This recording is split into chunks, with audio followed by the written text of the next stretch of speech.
नमस्कार, आप देख रहे हैं अमर उजाला दी बोनस का सेविंग फोकस्ड कार्यक्रम पासबुक द सेविंग शो। आज के दौर में लोन लेना पहले से कहीं ज्यादा आसान हो गया है। सिर्फ एक क्लिक में लोन ऐप्स, क्रेडिट कार्ड्स और बीएनपीएल जैसे विकल्प युवाओं को तुरंत पैसा उपलब्ध करा रहे हैं, लेकिन यही सुविधा अब फाइनेंशियल रिस्क बनती जा रही है। क्रिफ हाई मार्क और सिबिल के आंकड़े बताते हैं कि 25 से 35 ईयर के जेन ज़ी तेजी से लोन ले रहे हैं, लेकिन रीपेमेंट में पिछड़ भी रहे हैं। तो सवाल है कि क्या इजी लोन फाइनेंशियल फ्रीडम है या डेट ट्रैप? तो आज के शो में देखिए हम यही जानेंगे, लेकिन ऑन द शो हम क्या डिस्कस करेंगे एक बार उस पर हम नजर डाल लेते हैं। लोन ऐप्स और इजी क्रेडिट बन रहे हैं, जंजाल कैसे बनते जा रहे हैं इस पर बात होगी। वहीं जेन ज़ी पर कैसे डेट ट्रैप का खतरा बढ़ता जा रहा है इस पर भी बात होगी। वहीं एक क्लिक पर लोन की जो सुविधा है वो वाकई में सुविधा है या फिर आफत बन गई है। अब शौक है या जरूरत, कब कर्ज लेना है, ये भी इस पर हम बात करेंगे। एक युवा प्रोफेशनल की कहानी आपको दिखाते हैं सबसे पहले, जिसने इजी लोन लेकर फाइनेंशियल स्ट्रेस का सामना किया और बाद में फाइनेंशियल डिसिप्लिन अपनाया। अमित गुरुग्राम की कंपनी में आईटी प्रोफेशनल हैं। शुरुआती नौकरी में क्रेडिट कार्ड और लोन ऐप्स के जरिए अमित ने कई छोटे लोन्स लिए। शुरुआत में ईएमआई मैनेजेबल लगी, लेकिन धीरे धीरे मल्टीपल लोन्स के कारण फाइनेंशियल बर्डन बढ़ गया। अमित की सैलरी 45,000 रुपए थी, लेकिन उन पर 3 क्रेडिट कार्ड ड्यूज और 2 लोन ईएमआईज के साथ कुल 15 लाख रुपए का लोन चढ़ गया। कुछ समय बाद लोन चुकाना मुश्किल हो गया। इससे उनका क्रेडिट स्कोर गिर गया। बाद में उन्होंने फाइनेंशियल प्लानिंग की, अननेसेसरी एक्सपेंसेस कम किए और धीरे धीरे लोन्स रीपे किए। इस अनुभव ने उन्हें फाइनेंशियल डिसिप्लिन और रिस्पॉन्सिबल बोरोइंग्स का महत्व सिखाया। तो देखिए, लोन आपको कब लेना चाहिए, फाइनेंशियल डिसिप्लिन आप कैसे सीख सकते हैं, आज हम इसी मुद्दे पर विस्तार से चर्चा करने वाले हैं। आज हमारे साथ है पर्सनल फाइनेंस एक्सपर्ट और मनी मंत्रा के फाउंडर विरल भट्ट जी, जो easy loan, risk, credit discipline और स्मार्ट बोरोइंग स्ट्रेटेजी पर प्रैक्टिकल गाइड और हमें साथ ही इंसाइट्स जो हैं वो साझा करेंगे। सर, आपका बहुत स्वागत है। शुक्रिया शो में बुलाने के लिए। जी सर, शुरुआत करते हैं और आज हम बात कर रहे हैं जेन ज़ी किस तरीके से इन्फ्लुएंस हो रहे हैं और लोन ले रहे हैं। लेकिन आज के दौर में लोन लेना पहले से कहीं ज़्यादा आसान हो गया है जो हम देख रहे हैं। क्या इजी क्रेडिट फाइनेंशियल एम्पावरमेंट है या फिर डेट ट्रैप का सबसे बड़ा कारण सर बनता जा रहा है? देखिए, आपने बहुत ही अच्छे से एक्सप्लेन किया कि अभी एग्जैक्टली करंट सिचुएशन क्या हो गई है। देखिए, इजी क्रेडिट ऐसे देखने जाए ना तो बुरा नहीं है, अगर उसको समझ कर लेते हैं, समझते हैं कि पहले की एग्जैक्टली वो चीज जो है इजी क्रेडिट, वो बुरी बात नहीं है। कोई भी जगह पे अगर आप देखेंगे तो उसको हम बुरा नहीं कह सकते हैं। अभी चीजें ऐसी हो गई है या ऐसी बन रही है जिसकी वजह से उसको बुरा कहा जा सकता है। क्योंकि प्रॉब्लम क्या हुई है, एक तो पहले तो easy access is one problem, दूसरी क्या प्रॉब्लम हो गई है कि लो फाइनेंशियल लिटरेसी, ये दूसरी प्रॉब्लम हो गई है। और तीसरी है कि इंस्टेंट ग्रेटिफिकेशन, हमको बहुत ही इजीली क्रेडिट मिलने लगा है। बहुत सारे ऐसे डिजिटल प्लेटफॉर्म्स आ गए हैं, डिजिटल एप्स आ गए हैं, जिनके वजह से इजी एक्सेसिबिलिटी हो गई है और आसानी से आप डाउनलोड करके जब भी क्रेडिट चाहिए, आपको कोई भी अमाउंट चाहिए, कोई भी लोन की रिक्वायरमेंट आ गई है, तो आप वहां से इजी एक्सेस की वजह से आपको लोन मिल जाता है। अभी यहाँ पे दूसरी चीज यह है कि जहां पे मुझे एक्सेसिबिलिटी, एक्सेस जो है वो इजीली हो चुका है, जहां पे मुझे ज्यादा दिमाग नहीं लगाना पड़ता, राइट। मुझे फाइनेंशियली लिटरेसी भी मेरी उतनी नहीं रहेगी तो भी प्रॉब्लम हो जाता है कि भाई मेरी फाइनेंस लिटरेसी नहीं है, इजी एक्सेसिबिलिटी है, मैं ज्यादा समझ नहीं पाता हूं और इजीली मिलने की वजह से मैं उसको एक्सेस करके लोन ले लेता हूं। और बहुत बार ऐसा होता है कि मुझे कुछ चीजों की जरूरत नहीं है, पर फिर भी मैं वो चीजों को पीछे पड़ता हूं वो लेने के लिए, और सामने मुझे पता है कि मुझे इंस्टेंट ग्रेटिफिकेशन आता है और मैं चीजों को ले लेता हूं, तो वहां पे भी दिक्कत आती है। वैसे जैसे मैंने शुरू में कहा कि अगर आप देखेंगे तो इजी क्रेडिट कोई बुरी बात नहीं है, पर ये तीन प्रॉब्लम्स, इजी एक्सेस, लो फाइनेंशियल लिटरेसी और इंस्टेंट ग्रेटिफिकेशन की वजह से मैं इजी क्रेडिट के पीछे पड़ जाता हूं। और देखिए, लोन का प्रोडक्टिव पर्पस क्या होना चाहिए? अगर मैंने एजुकेशन के पॉइंट ऑफ व्यू से लिया है तो वो एम्पावरमेंट करता है। मैंने बिजनेस के लिए लिया है तो वो मुझे एम्पावरमेंट करता है। मेरे घर के लिए मैंने लोन लिया हुआ है तो मुझे वो एम्पावरमेंट करता है। पर अगर मैं lifestyle expenses point of view से मैं लोन का इस्तेमाल करता हूं, मैं इंपल्सिव स्पेंडिंग के पॉइंट ऑफ व्यू से उसकी जरूरत पूरी करने के लिए मैं करता हूं, तो वो डेट ट्रैप बन के रह जाता है। बिल्कुल बिल्कुल सर। अब ऐसे में क्रिफ हाई मार्क के या फिर अगर हम बात करें सिविल, उसकी जो रिपोर्ट सामने आई, उसके जो आंकड़े हैं दरअसल वो ये बता रहे हैं कि इससे जेनजी काफ़ी ज़्यादा इन्फ्लुएंस हो गए हैं, वो काफ़ी तेज़ी से लोन ले रहे हैं। अब आखिर में जेनजी में क्रेडिट लेने की ये जो तेज़ी से जो आंकड़े हैं जो ये बता रहे हैं कि आखिरकार वो बहुत जल्दी इन्फ्लुएंस हो जाते हैं। और आपने भी अभी ये बताया कि अगर आप लाइफस्टाइल के ऊपर इम्पल्सिव आप स्पेंडिंग करते हैं तो ये भी एक कारण देखने को मिल रहा है। क्या इसके पीछे भी और कोई वजह है? एब्सोल्युटली, देखिए बहुत सारी वजह हैं, मैं एक एक करके कहता हूं। देखिए, पहले तो उनकी जो अर्निंग है, जेन जी की आज के टाइम पे अगर देखेंगे तो अर्निंग बहुत ही अर्ली स्टार्ट हो जाती है, यानी बहुत जल्दी स्टार्ट हो जाती है। ठीक है, तो अर्निंग आ जाती है तो दिमाग में ये भी होता है कि मुझे इजी एक्सेसिबिलिटी मिल रही है क्रेडिट के लिए, तो मैं क्यों ना जाऊं। लोन अगर मुझे इजीली मिल रहा है तो मैं क्यों ना जाऊं, क्योंकि मेरी अर्निंग तो स्टार्ट हो ही चुकी है। अभी देखिए, लाइफस्टाइल जो एक्सपेंस की बात कर रहे हैं, लाइफस्टाइल चेंज की बात कर रहे हैं हम, लाइफस्टाइल एक्सपोजर भी बहुत ही चेंज हो गया है। किसके वजह से हुआ है? वो है सोशल मीडिया। आज अगर हम देखेंगे तो जेन जी एक ऐसा तबक्का है जो सबसे ज्यादा सोशल मीडिया को कंज्यूम करता है और एक्सेस करता है, तो कोई भी दिक्कत आती है। अभी एक ईएमआई कल्चर के बारे में भी अगर हम सोचेंगे तो वो भी EMI culture normalization point of view से देखेंगे तो वो बहुत ही सहज तरीके से लोग अपने जीवन में कर लेते हैं, क्योंकि नहीं, मुझे पता है कि मुझे एक साथ पैसा अगर क्रेडिट लेता हूं तो एक साथ पैसा नहीं देना है, ईएमआई की तरफ मैं जाता हूं और ईएमआई मुझे यानी आसान किस्तों में मैं वो धीरे धीरे धीरे करके मैं वो जो भी मैंने लोन ली है उसको मैं चुका दूंगा। दूसरा एक दिक्कत ये हुआ है कि बाय नाउ पे लेटर, वो माइंडसेट काफी अच्छे से बैठ गया है लोगों के बीच में, क्योंकि मुझे बाय अभी करना है और पे बाद में करना है। अभी वो पता नहीं है कि पे मैं अगर बाद में करूंगा तो वो शायद से मैं इंटरेस्ट के साथ चुकाऊंगा और उसके अंदर इंटरेस्ट कितना है वो भी मुझे समझ में नहीं आता है। तो बीएनपीएल, बाय नाउ पे लेटर वाली जो सिस्टम और माइंडसेट बन चुका है, उसके वजह से भी जेन जी ज्यादा से ज्यादा अट्रैक्ट हो रहे हैं। और दूसरी ये भी बात है कि भाई मैं पीयर प्रेशर, मेरे साथ मेरे इर्द गिर्द जो लोग रहते हैं, मैं सुबह से शाम जिनके साथ वक्त बिताता हूं, उनका भी एक प्रेशर बढ़ गया है। क्योंकि देखिए, प्रॉब्लम ये होता है कि मेरी लाइफस्टाइल, मेरी इकोनॉमिक कंडीशन, मेरी फाइनेंशियल सिचुएशन सामने वाले के साथ अगर मैं सिंक में नहीं हुए, यानी उनकी लाइफस्टाइल अलग है, मेरी लाइफस्टाइल अलग है, उनकी फाइनेंशियल अलग है और मेरी फाइनेंशियल अलग है, बट मैं कॉपी करने की कोशिश करता हूं, उनके प्रेशर में आकर वही चीज मैं मेरी लाइफ में करने की कोशिश करता हूं, वहां पे बहुत ही दिक्कत आती है। और वहां पे ये जेन जी का जो पूरा ओवरऑल जो ग्रुप है वो कहीं ना कहीं फिसल जाता है और वो लोन ले लेता है। बिल्कुल। तो क्या सर अब ऐसे में इंस्टेंट क्रेडिट ऑप्शंस जो हैं वो युवाओं के फाइनेंशियल बिहेवियर को फिर किस तरीके से सर बदल रहे हैं?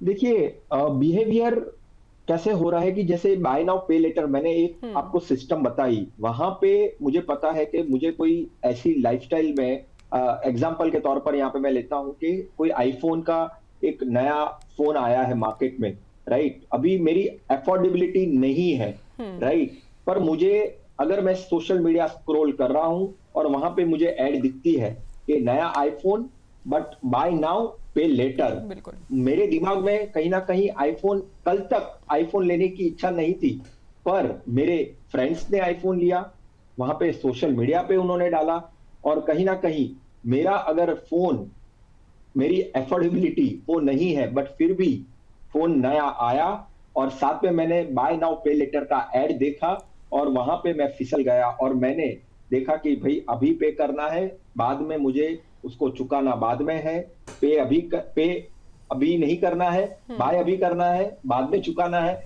उसमें मैं फिसल जाता हूँ। और ये जो माइंडसेट है वो जेन ज़ी में काफी रफ्तार से बढ़ रहा है, ऐसा अगर मैं कहूँ तो मुझे लगता है कि ये एक डेट ट्रैप के जैसा है, जहां पे मैं फिसल जाता हूं और वो जो बाय नाउ पे लेटर वाला जो सिस्टम है उसमें मैं फिसल कर मैं जो लोन है मेरी वो पाइल्ड अप होती जाती है। बिल्कुल। और अभी आपने सर एग्जांपल भी दिया कि सोशल मीडिया पर हम ऐसे ऑप्शंस भी देख लेते हैं या ऐसे ऐड हमें दिखाई देते हैं जब बाय नाउ पे लेटर वाला, और आपने एग्जांपल भी दिया आईफोन का, क्योंकि कई बार तो जो जेनजी हैं उनका जब स्टार्टिंग में अर्निंग स्टार्ट होती है सर, तो वो मंथली इनकम उनकी बहुत ही कम होती है और कई गुना तक वो ऐसे में लोन ले लेते हैं। तो क्या सर ये जो क्या ये trend long term financial stability के लिए काफ़ी ज़्यादा खतरनाक है?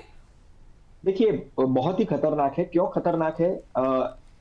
ऐसा भी हो सकता है कि दो किस्म के आपको लोग मिलेंगे जेनजी में भी। अभी आपने सही कहा कि शुरू में अगर देखेंगे तो अर्निंग जो होती है वो लो होती है, बट क्या होता है कि अर्निंग मल्टीपल भी हो सकती है। यानी वो ज्यादा से ज्यादा कमाने की कोशिश करते हैं। उसमें वो एक काम, दो काम, तीन काम, मॉर्निंग शिफ्ट में भी काम करता है, नाइट शिफ्ट में भी काम करता है, क्योंकि अर्निंग का उनको एक शुरू के टाइम में जो उनके खर्चे हैं, उनकी जो लाइफस्टाइल है, वो आसानी से करने के लिए वो शुरू में जितना ज्यादा अर्न करे, कैसे करे, वही सोच में होते हैं। और वो सोच के कारण अगर मेरी अर्निंग एक ठीक ठाक बनी रहती है, मेरे खर्चे उसमें से बन जाते हैं और साथ में मुझे एक सेगमेंट ऐसा मिलता है कि आप कॉम्प्रोमाइज क्यों कर रहे हो आपके लाइफ में। यानी जो कंपनियां है, जो बैंक है, जो लोन देती है, राइट, वो मार्केटिंग भी ऐसा करते हैं कि आपके जो एस्पिरेशंस है, आपकी जो उम्मीदें है, उसके ऊपर आप कॉम्प्रोमाइज मत करिए। हमारे पास ऐसा ऑप्शन है जहां पे अभी आप बाय कर सकते हैं और पे बाद में कर सकते हैं। इंटरेस्ट की बात करते नहीं है। और क्रेडिट कार्ड के पॉइंट ऑफ व्यू से भी देखें तो अगर मेरी अर्निंग स्टार्ट हो जाती है, मेरे क्रेडिट स्कोर अगर ठीक ठाक बने रहते हैं, तो मुझे क्रेडिट कार्ड से भी मैं महंगी महंगी चीजें लेने लेता हूं और फिर वो मैं डेट ट्रैप में फंस जाता हूं। बिल्कुल, डेट ट्रैप में फंस जाते हैं अगर इस तरीके से, अगर कई बार कुछ चीज़ें अगर आपको ऐसे इन्फ्लुएंस करती हैं, जैसे कि एडवर्टीजमेंट अभी सर ने हमें बताया। सर, स्मॉल टिकट लोन्स यानी 10,000 हो गया हो और 50,000 रुपए तक के जो लोन्स हैं वो सबसे ज़्यादा डिफ़ॉल्ट क्यों हो रहे हैं सर? इसके पीछे की क्या वजह है? देखिए, सबसे पहला तो है कैजुअल का जो बोरोइंग का जो एटीट्यूड है वो बहुत ही कैजुअल है। यानी मैं आसानी से अगर मुझे कोई चीज मिल जाती है लोन पे, राइट, ऐसा कहता है कि पिन टू प्लेन आज के दिन में लोन से मिल जाता है, राइट। तो अगर पिन टू प्लेन मुझे लोन में मिल जाता है और साथ साथ में ऐसा भी हो गया है कि मुझे कुछ भी खरीदना भी है ऑनलाइन, तो वो 10 मिनट 15 मिनट में मेरे सामने हाजिर हो सकता है, राइट। तो जो ऐसा माहौल ही ऐसा बन चुका है, इकोसिस्टम ही ऐसा बन चुका है मेरे इर्द गिर्द कि वो मुझे प्रेशराइज करता है, कहीं ना कहीं मेरे माइंड में प्रेशराइज करता है कि वो जो चीज की मुझे जरूरत भी नहीं है वो चीज को मैं हासिल करना चाहता हूं। तो जो बोरोइंग का एटीट्यूड है, यानी जो खरीदने का जो तरीका है, माइंडसेट है, वो बहुत ही कैजुअल हो चुका है। और देखिए, कई बार ऐसा भी होता है कि अगर मुझे कोई चीज लेनी है, मुझे जो अमाउंट जो दिखती है वो भी बहुत छोटी दिखती है मेरे अर्निंग के सामने।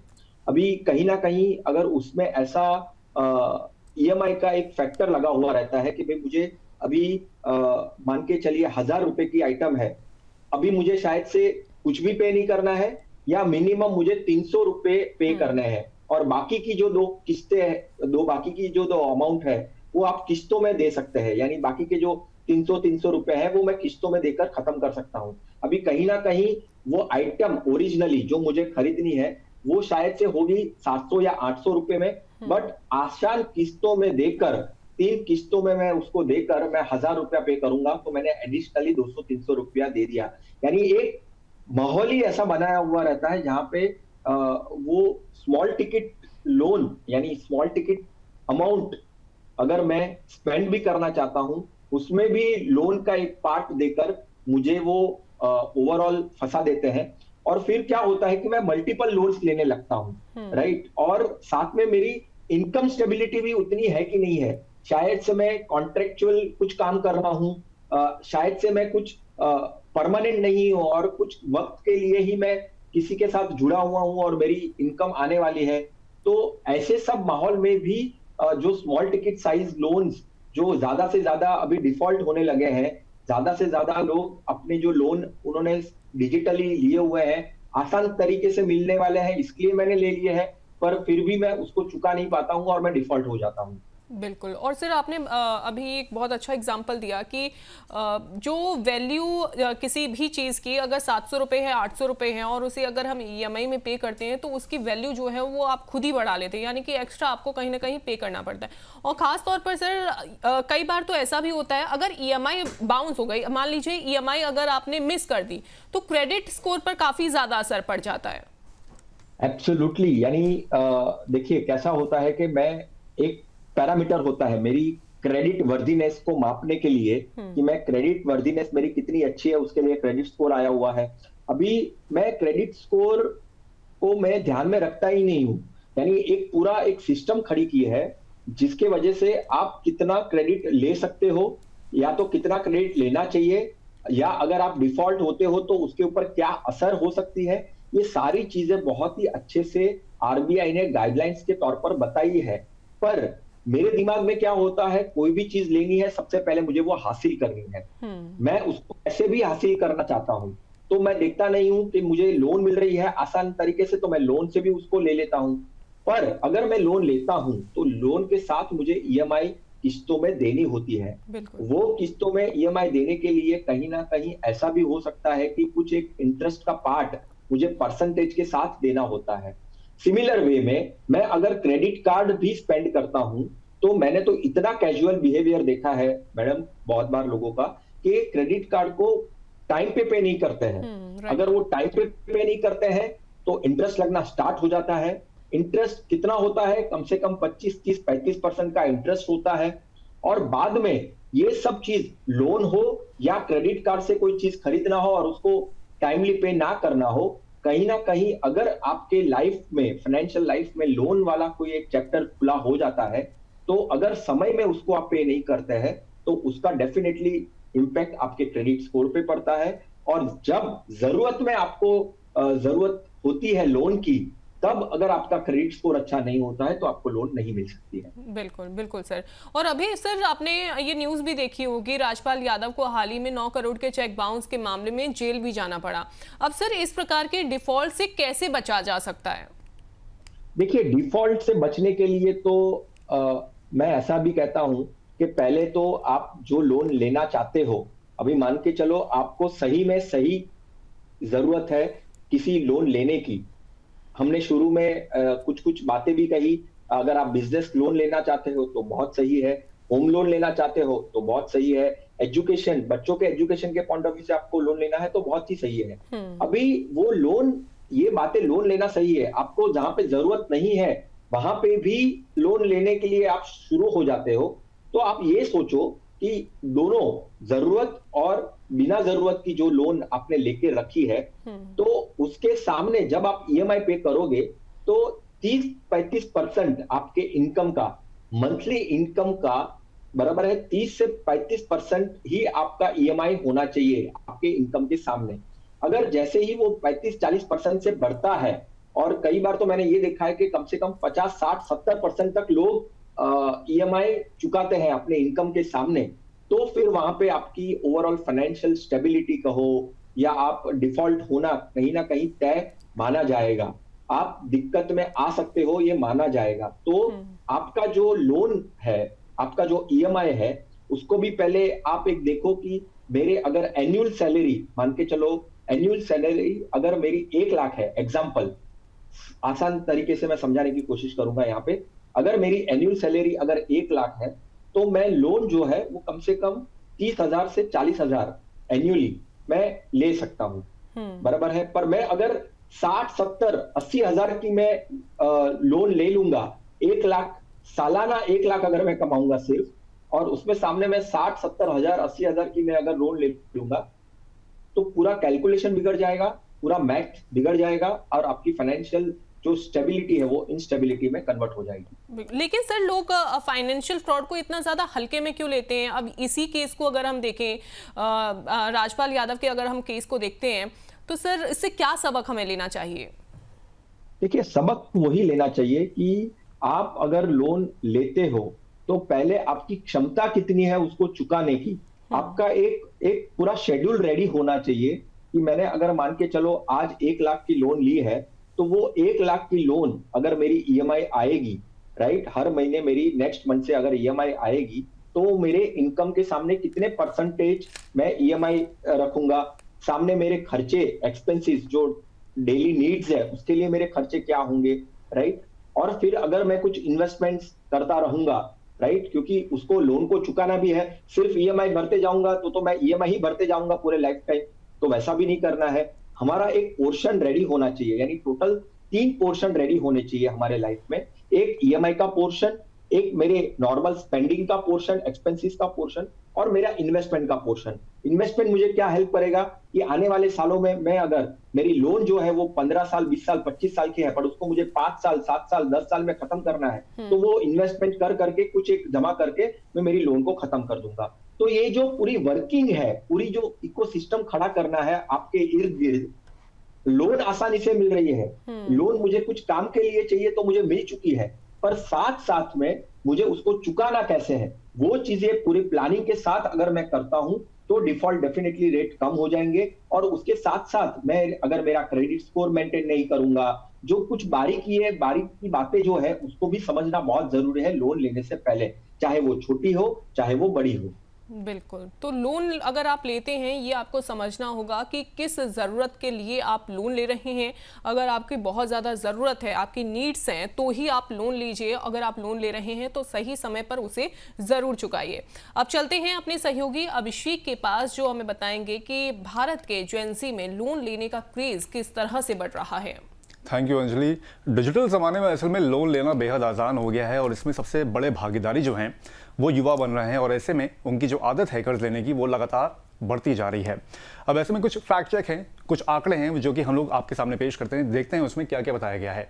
तो जो मंथली सैलरी होती है उसके मुकाबले 100 गुना ज़्यादा लोन जो है वो अधिकांश युवा यहाँ पर लेते हुए दिख रहे हैं। दूसरा पॉइंट क्या कहता है, एनबीएफसी से कर्ज लेने की नॉन बैंकिंग फाइनेंशियल कंपनीज जो होती हैं उससे कर्ज लेने वाले 65% ग्राहक जो हैं वो 26 से 35 साल की उम्र के बीच आते हैं। जेन-ज़ी द्वारा लिए जा रहे अधिकांश लोन जो हैं, यानी कि जेन-ज़ी जो है जो सबसे ज़्यादा जो लोन ले रहा है वो 50,000 रुपए से कम के लोन यहाँ पर ले रहा है।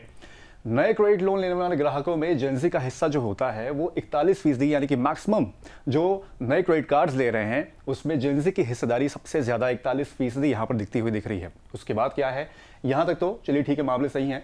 लोन डिफॉल्ट यहाँ पर फिर की कहानी अब बदल जाती है। लोन डिफॉल्ट की अगर जो केसेस होते हैं उसमें अधिकांश जो मामले हैं वो 50,000 रुपए से छोटे लोन के ही हैं, जो कि कौन ले रहा है, जेन-ज़ी द्वारा लिया जा रहा है, जो कि यहाँ पर 50,000 रुपए से कम के लोन यहाँ पर ले रहे हैं। 26% जो लोन डिफॉल्ट्स हो रहे हैं वो 90 दिनों से ज्यादा पुराने के यहाँ पर लोन डिफॉल्ट्स देखने को मिल रहे हैं। और लास्ट में जो देश में जो चेक बाउंस की जो सिचुएशन आती है वो 43 लाख से ज्यादा मामले यहाँ पर अभी पेंडिंग दिख रहे हैं।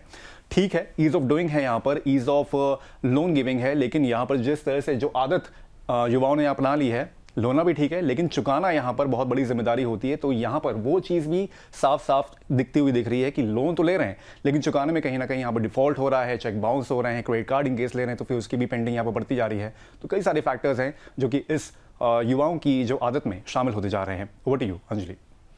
बहुत शुक्रिया अभिषेक, और आपने इस डेटा के अकॉर्डिंग हमें ये बताया, जो आप हमें बता रहे थे कि कैसे युवा बहुत जल्दी लोन तो ले रहे हैं लेकिन कई बार ऐसा होता है कि जो जेन-ज़ी हैं, जो युवा हैं, वो लोन को चुका नहीं पाते हैं और इसकी वजह से उनकी फाइनेंशियल जो स्टेबिलिटी है वो कहीं ना कहीं ख़राब होती हुई दिखाई दे रही है या डगमगा जा रही है। सर, अनसिक्योर्ड लोन की अगर हम बात करें, बिना कोलेट्रल के जो इजीली लोन्स मिल जाते हैं, उसमें सबसे ज्यादा रिस्क क्यों होता है? देखिए, अनसिक्योर्ड तो डेफिनेटली मुझे लगता है कि वो कोलेट्रल वहां पे रहता नहीं है। पहले तो कोई कोलेट्रल होता नहीं है तो वो दिक्कत लेकर आ सकता है। हायर इंटरेस्ट रेट्स होते हैं। नॉर्मल आप अगर देखेंगे सिक्योर्ड लोन के सामने जो अनसिक्योर्ड के जो लोन के इंटरेस्ट होते हैं वो बहुत ही हायर साइड पे होते हैं। वहां पे अगर आप रिकवरी यानी आप प्रॉब्लम्स में अगर आ जाते हैं, जैसे थोड़ी देर पहले कुछ आप एक एग्जांपल दे रहे थे, तो वहां पे जो रिकवरी है वो बहुत ही एग्रेसिव रिकवरी होती है। यानी बहुत बार ऐसे रिकवरी होती है कि ऐसे भी हमने किस्से सुने हैं कि लोग प्रेशर में आके फिर सुसाइड कर लेते हैं और बहुत ही अनफॉर्चुनेट इवेंट बन जाता है ये। तो जो रिकवरी होती है वो भी बहुत ही एग्रेसिव होती है। और ओवरऑल अगर हम देखें तो अनसिक्योर्ड लोन के सामने अगर आपने डिफॉल्ट किया या कुछ भी हुआ तो जो क्रेडिट स्कोर पे है बहुत ही ज्यादा इम्पैक्ट पड़ती है। तो ये कुछ डेफिनेटली कारण है कि जहाँ पे अनसिक्योर्ड लोन्स को बहुत ही रिस्की माना जाता है। बिल्कुल सर, क्रेडिट स्कोर पर तो इसका असर पड़ता ही है, लेकिन इसका फ्यूचर लोन एलिजिबिलिटी पर किस तरीके से प्रभाव पड़ता है? देखिए दोनों जगह पे काफी दिक्कत आती है कि फ्यूचर एलिजिबिलिटी अगर मान के चलिए क्रेडिट स्कोर ही अच्छा नहीं है, ऐसा कहते हैं कि कम से कम 750 750 से एक अच्छा स्कोर धीरे धीरे आप बिल्टअप कर सकते हैं। यानी जितना 700 750 से ज्यादा अच्छा माना जाता है ओवरऑल क्रेडिट स्कोर, और अगर आपके क्रेडिट स्कोर 400 450 500 के आसपास है तो बहुत ही बुरा माना जाता है। तो कहीं ना कहीं बहुत ही बैलेंस करने की जरूरत है। 750 अगर आप क्रेडिट स्कोर रखोगे तो डेफिनेटली हेल्दी माना जाएगा। अगर आप 600 700 के बीच में है तो वो रिस्की माना जाएगा, और बिलो 600 है तो डेफिनेटली आपका लोन रिजेक्ट होने के चांसेस है। तो जो भी आप लोन लेते हैं, राइट, वहां पे बैलेंस बनाना बहुत जरूरी है। बहुत ही मल्टीपल लोन्स भी आपके पोर्टफोलियो में नहीं होना चाहिए। एक दो मिस अगर हो गई ईएमआई तो आपके क्रेडिट स्कोर पे इंपैक्ट आएगा। तो ये सारी चीजों को बहुत ही जानना जरूरी है। देखिए डिजिटल एक्सेसिबिलिटी होना वो बहुत ही अच्छा है, उसमें कोई दौरा नहीं है कि वो अच्छा नहीं है, पर बिना समझे बिना सोचे चीजों को करना ना वो बहुत ही घातक पूरक होता है लोगों के लिए।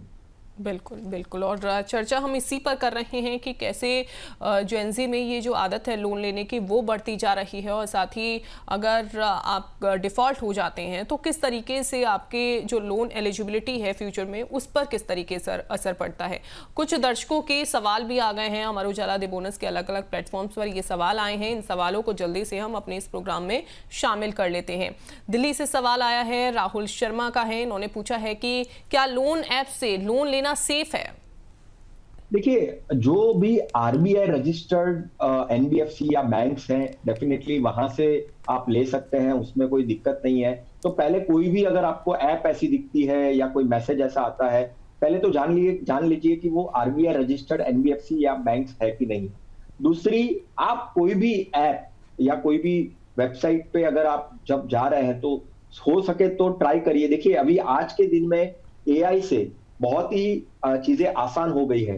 आपके पास कोई ऐसा डॉक्यूमेंट आता है या एग्रीमेंट आता है, पहले उसका एक समरी ले लीजिए, एक बार एक पॉइंटर्स निकाल के लीजिए कि ब्रॉड ये पर्टिकुलर एग्रीमेंट है या कोई भी ऐसी नोटिफिकेशंस अगर वो दे रहे हैं जब आप लोन ले रहे हैं तो वो एग्जैक्टली कहना क्या चाहते हैं वो आपको बहुत ही समझना जरूरी है।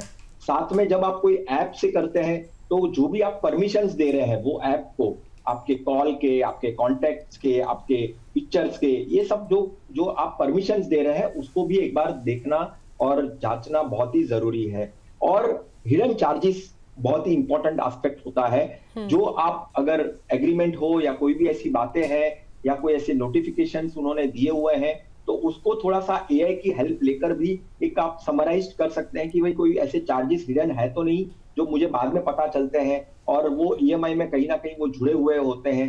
तो मुझे लगता है कि ये सब चीजें जो बारीकियां हैं वो समझने की बहुत ही जरूरी है। बिल्कुल बिल्कुल। मुंबई से सवाल आया है, नेहा वर्मा का है। ये पूछ रही हैं कि क्रेडिट कार्ड डेट से कैसे बचा जाए। देखिए पहले तो आपको मिनिमम ड्यू जो अमाउंट है उसको डेफिनेटली इग्नोर करना है। देखिए पहले तो बहुत बार ऐसा होता था अंजलि जी के जब आप कोई भी आपका क्रेडिट कार्ड बैंक वाला जो भी जहां से आपने लोन लिया है अगर आप उसको ओपन करते हैं तो वो पहले मिनिमम अमाउंट ड्यू ही बताता था, राइट। या तो उसको पहले ऑप्शन रखता था क्योंकि हमारा माइंड ऐसा रहता है कि जो पहला ऑप्शन रहता है उसको हम आगे करके चले जाते हैं। और देखिए मिनिमम अमाउंट ड्यू यानी ऐसा नहीं है कि आप वो मिनिमम अमाउंट ड्यू भर के हर महीने वो भर के आपका जो भी आपने क्रेडिट कार्ड से लिया है उसकी आप भरपाई कर सकते हैं। मिनिमम अमाउंट ड्यू यानी बहुत ही बड़ा खतरा, ऐसा मैं कहता हूं। क्यों खतरा? क्योंकि अगर आपने सिर्फ पूरा पेमेंट ना करके मिनिमम अमाउंट ड्यू पे किया है तो आपको नेक्स्ट मंथ से जो आपकी अमाउंट पूरी अमाउंट क्या जो बाकी का अमाउंट जो रहेगा उसके ऊपर आपको इंटरेस्ट लगकर हर महीने एक नई अमाउंट आती जाएगी। तो ये एक डेट ट्रैप है, तो डेफिनेटली फुल पेमेंट करना है, मिनिमम अमाउंट ड्यू को इग्नोर करना है। और देखिए ईएमआई कन्वर्जन करना कोई ऐसी, अगर देखिए आपकी ओवरऑल कैश फ्लो काफी सही है, आप बैलेंस मेंटेन करते हो, कोई ऐसा हैंड टू माउथ सिचुएशन नहीं है, राइट, कैश फ्लो अच्छे से मैनेज करते हो, तो फुल पेमेंट कर लीजिए। ईएमआई में कन्वर्ट करने की गलती मत करिए। बिल्कुल। और सर एक और सवाल मेरा कि मान लीजिए मिनिमम जो ड्यू अमाउंट है अगर कोई उसे पे करता है, क्योंकि कई बार हमने देखा है कि अगर हम किसी भी ऐप के थ्रू अपने क्रेडिट कार्ड को या डेबिट कार्ड को अगर हम मर्ज कर लेते हैं, तो लिंक कर लेते हैं, और उसके बाद उसमें अगर हम क्रेडिट कार्ड का जो बिल है उसे अगर हम पे करें, तो उसमें मिनिमम अमाउंट जो है वो आपके पास ऑप्शन पहले से ही शो कर देता है कि इतना मिनिमम अमाउंट आपका बनता है, आप चाहें तो इतना पे कर सकते हैं, अदरवाइज आपको जो फुल अमाउंट है वो आप पे कर दीजिए। कई बार ऐसा होता है कि ठीक है बाकी के पैसे हम कहीं और यूज कर लेंगे, बेटर है कि अभी मिनिमम अमाउंट जो हमें शो कर रहा है हम उसे पे कर दें। तो क्या ऐसा करने से क्रेडिट स्कोर पर किसी तरीके का असर पड़ता है? एब्सोल्युटली, क्योंकि आपका जो बकाया है, जो आपको अमाउंट पे करना है, वो अमाउंट तो आपने पे किया ही नहीं, यानी वो पेंडिंग हो गया, वो अमाउंट ड्यू हो गया और अमाउंट ज्यादा ड्यू हो गया। मिनिमम तो करके वो उनकी एक मार्केटिंग गिमिक भी मैं कह सकता हूँ। डेफिनेटली सहूलियत है, पर वो सहूलियत के साथ आपको ज्यादा पैसा देना पड़ेगा, वो लोग नहीं समझते हैं। तो आपका अगर कैश फ्लो परमिट करता है, आपके बैंक अकाउंट में पैसे इनफ है, जो आपका क्रेडिट का अमाउंट ड्यू है, फुल अमाउंट उसको पे कर दीजिए। उसको ना तो मिनिमम अमाउंट ड्यू में जाइए, ना तो आप ऐसा करिए कि भाई मैं कुछ अमाउंट अभी आधा पे कर देता हूं, आधा बाद में करूंगा, राइट। क्योंकि कहीं ना कहीं आप ये अगर चीजों में जाएंगे तो आपके क्रेडिट स्कोर पे, क्योंकि आपने लोन पे नहीं किया वैसा ही आएगा और आपका इंटरेस्ट लगना चालू हो जाएगा, तो आपके क्रेडिट स्कोर पे उसकी इंपैक्ट आ सकती है। बिल्कुल, तो इस तरीके से क्रेडिट स्कोर पर भी असर आ सकता है अगर मिनिमम अमाउंट आप पे करते हैं। लखनऊ से सवाल अंकित सिंह का, क्रेडिट स्कोर इम्प्रूव कैसे करना है? अगर मान लीजिए कि किसी का क्रेडिट स्कोर खराब है या काफ़ी लो है, कैसे इम्प्रूव किया जाए और सर कितने टाइम में ये इम्प्रूव हो सकता है? देखिए अभी तो 3 महीने में हमेशा एक बार क्रेडिट स्कोर क्वार्टरली आप अपडेट कर सकते हैं। आरबीआई फैसिलिटी लाने वाली है कि वो उसको आप मंथली में भी कन्वर्ट कर सकते हैं क्रेडिट स्कोर को इम्प्रूव करने का। बट अभी के हाल की परिस्थिति में तो डेफिनेटली वो 3 महीने में आप इम्प्रूव कर सकते हैं। पहले तो ऑन टाइम पेमेंट करना है, जो भी आपकी ड्यू डेट है। मैं तो ये कहूंगा कि ड्यू डेट के 1-2 दिन पहले डेफिनेटली आप आपका क्रेडिट कार्ड का बिल भर दीजिए। आपका यूटिलाइजेशन जितना कम हो उतना कोशिश करिए, राइट। अगर आपका क्रेडिट स्कोर इंप्रूव करना है, वो बात कर रहे हैं हम, तो यूटिलाइजेशन को थोड़ा सा कम रखिए, ज्यादा मत करिए। ओल्ड क्रेडिट कार्ड को बंद मत करिए, ठीक है। हम क्या करते हैं कि ओल्ड क्रेडिट कार्ड को बंद कर देते हैं यूज करना और नए नए क्रेडिट कार्ड लेकर जाते हैं, तो वो चीज गलती मत करिए। आपको आपके ज्यादा से ज्यादा 1-2 क्रेडिट कार्ड रखने हैं। जितना ज्यादा कार्ड रखेंगे उतनी कंफ्यूजन बढ़ेगी, उतना आपको याद रखना पड़ेगा कि मुझे कब पे करना है, और कहीं ना कहीं मैं अगर वो मिनिमम अमाउंट ड्यू के इस पे ट्रैप में आ गया तो बहुत ही दिक्कत हो जाएगी। तो डेफिनेटली आप ऑन टाइम पेमेंट इस सबसे पहले आपका वो प्रायोरिटी होना चाहिए। बिल्कुल।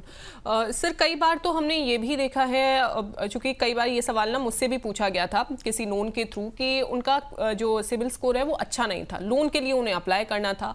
अब बैंक में गए तो किसी वहाँ पर बैंक एजेंट, वहाँ पर जो एजेंट था उसने ये बोल दिया कि ठीक है आप मुझे अपना सारी डिटेल्स जो है वो दे दीजिए, मैं आपका जो सिबिल स्कोर है उसे अच्छा कर दूंगा। क्या सर ऐसा होता है?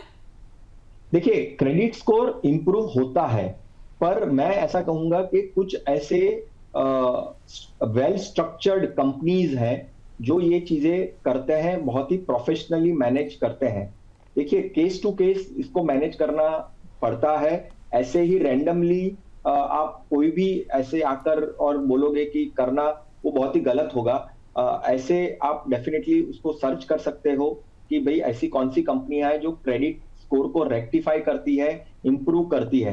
क्योंकि देखिए उसके लिए कुछ एक हाइजीन फैक्टर्स होते हैं। अगर वो आप, जैसे अभी थोड़ी देर पहले आपका क्वेश्चन वो यही था कि कैसे इंप्रूव करे, तो ये जो हाइजीन फैक्टर्स है उसको ध्यान में रखना और उसके ऊपर चलना, वो बहुत इंपॉर्टेंट है। तो डेफिनेटली ये क्रेडिट स्कोर को इंप्रूव करने के लिए भी ऐसे कंपनियां हैं, पर वो पहले कंपनी की ऑथेंटिसिटी देखनी जरूरी है, उसके पास ऐसा लाइसेंस है, डेफिनेटली वो देखना बहुत जरूरी है। और कि वो किस तरह से वो कर रहे हैं, कौन सा रूट वो अपनाते हैं, वो बहुत देखना बहुत जरूरी है। और वो चीज आप उनके साथ कंसल्ट करके, उनको इन पर्सन मिलकर या तो उनके साथ वीडियो मीटिंग करके ही जान सकते हैं, पर ये डेफिनेटली पॉसिबल है। बिल्कुल बिल्कुल। अगर आपके भी कोई सवाल हैं तो देखिए आप अपने सवाल जो हैं वो हम तक पहुंचा सकते हैं। बहुत ही आसान सा तरीका है अपने सवाल हम तक पहुंचाने का। आपके सवालों को ज़रूर हम अपने इस प्रोग्राम में शामिल करेंगे। आपको लिखना है PASS और उसके बाद आपको व्हाट्सएप नंबर पर भेज देना है 9354027995 पर। इसे आप इस नंबर पर आप अपने सवाल को व्हाट्सएप कर दीजिए। इसके अलावा हमारे प्रोग्राम के कॉमेंट सेक्शन में आप जाएंगे यूट्यूब पर, तो देखिए आप वहाँ पर अपना सवाल टाइप करके भेज सकते हैं। फेसबुक और एक्स हैंडल के जरिए भी आप अपना सवाल हम तक पहुँचा सकते हैं। चलिए चर्चा को आगे बढ़ाएंगे। सर, लाइफस्टाइल स्पेंडिंग जैसे कि गैजेट हो गया, ट्रैवल और लग्जरी एक्सपेंसेस हो गए, उसके लिए लोन लेना सर कितना सही है?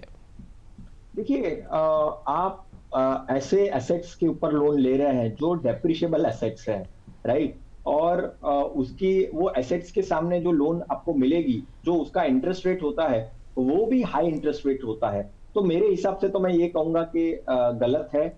डेफिनेटली आपको वो चीजों की जरूरत कितनी है, ठीक है, वो पहले उसको भाप लीजिए, उसको देख लीजिए।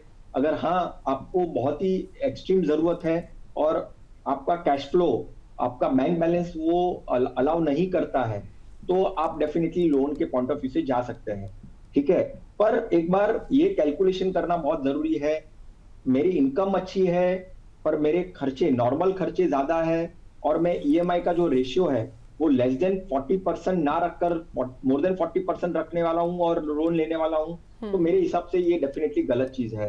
तो आपको सारी चीजों का बैलेंस बनाकर जो एप्रिशिएबल एसेट है, यानी घर के पॉइंट ऑफ व्यू से हमने बात की तो डेफिनेटली आप लोन ले सकते हैं। आपके बिजनेस के पॉइंट ऑफ व्यू से आपको लोन लेना है तो डेफिनेटली ले सकते हैं। एजुकेशन के पॉइंट ऑफ व्यू से, एजुकेशन, बच्चों के एजुकेशन के लोन आपको लेने की जरूरत पड़ रही है तो आप ले सकते हैं। बट डेप्रिशिएबल एसेट से अगर आपके बाकी फाइनेंशियल्स अच्छे हैं तो आप डेफिनेटली एक बार सोच सकते हैं। आपको प्राइस कंपैरिजन भी करना बहुत इंपॉर्टेंट है।